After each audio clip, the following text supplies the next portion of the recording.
मग आम्ही सगळे विट्याच्या हायस्कूलमध्ये आलो, लग्न कुठे करायचं. मग मी मुख्याध्यापकांना एक अर्ज दिला वहीच्या पानावर, माननीय मुख्याध्यापकांना लग्न करण्यासाठी शाळेच्या दारात 4 बांबू रोवण्याकरता जागा मिळण्याबाबत. मग त्यांनी ती होय केली, 4 बांबू आणले, मग ते लग्न झालं. आणि लग्नाच्या वेळेला मांडव 4च बांबूचा.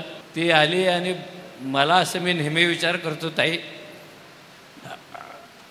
असं कुणाच्या लाईफमध्ये होऊ नये.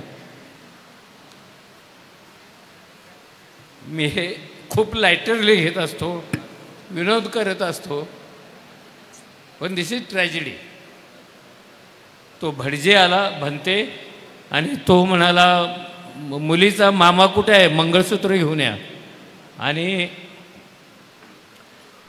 मामी माझ्याकडे आली, उतम्या मंगळसूत्र कुठे आहे, डोरलं कुठे आहे. सांगतोस नवऱ्याच्या मालमत्तेचं रक्षण करेन.